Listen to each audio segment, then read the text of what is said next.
অহাকালি দিনটো আমাৰ বাবে আৰু এটা প্ৰাপ্তিৰ দিন। আজিৰ পৰা কেইমাহমান আগতে আমি এটা আঁচনি আৰম্ভ কৰিছিলোঁ, মহিলা উদ্যমিতা আঁচনি।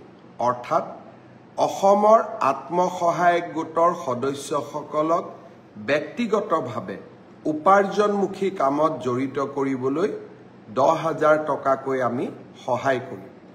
এই 10,000 টকাৰ সদব্যৱহাৰ হ'লে ভৱিষ্যতে আমি 25,000 টকা আৰু 25,000 টকাও উৎপাদনমূলক কামত ব্যয় কৰিলে ভৱিষ্যতলৈ বেংকৰ সৈতে 50,000 টকা।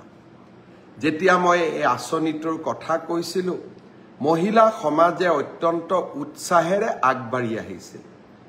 আঁচনিটো ৰূপায়ণৰ নীতি নিয়ম পালন কৰোঁতে কিছু সময় লাগিলে।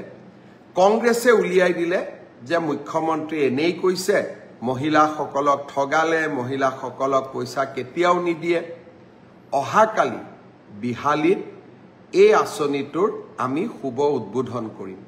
বিহালীত 23,000 মহিলাই এই আঁচনিটোৰ প্ৰথম পৰ্যায়ৰ 10,000কৈ টকা লাভ কৰিব।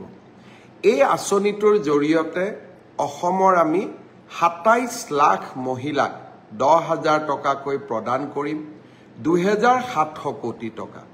আৰু নগৰ অঞ্চলতো 3 লাখ মহিলাক এই আঁচনি আমি প্ৰদান কৰিম, তাতো আমাৰ প্ৰায় 300 কোটি টকা। অৰ্থাৎ আমাৰ আই মাতৃসকলক উৎপাদনমুখী আৰু মহিলা সবলীকৰণৰ দিনত কালি আকৌ এটা বিশাল পদক্ষেপ। অৰুণোদয়ৰ পিছত মহিলা সবলীকৰণৰ ক্ষেত্ৰত অসমে অহাকালি আৰু এটা শক্তিশালী খোজ পেলাব। বিহালীৰ কালি সভাখনৰ বাবে নিশাটো অপেক্ষা কৰিম। মই সকলো আই মাতৃসকলক শুভকামনা জনাইছোঁ। অহাকালি দিনটো আমাৰ বাবে আৰু এটা প্ৰাপ্তিৰ দিন। আজিৰ পৰা কেইমাহমান আগতে আমি এটা আঁচনি আৰম্ভ কৰিছিলোঁ, মহিলা উদ্যমিতা আঁচনি। অৰ্থাৎ অসমৰ আত্মসহায়ক গোটৰ সদস্যসকলক ব্যক্তিগতভাৱে উপাৰ্জনমুখী কামত জড়িত কৰিবলৈ 10,000 টকাকৈ আমি সহায় কৰিম।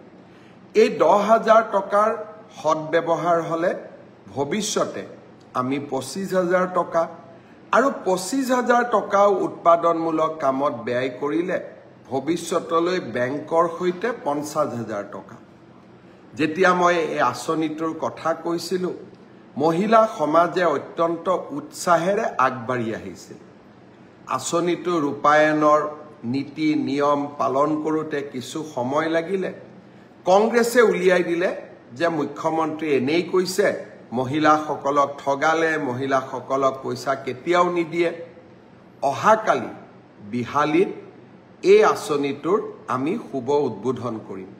বিহালীত 23,000 মহিলাই এই আঁচনিটোৰ প্ৰথম পৰ্যায়ৰ 10,000কৈ টকা লাভ কৰিব।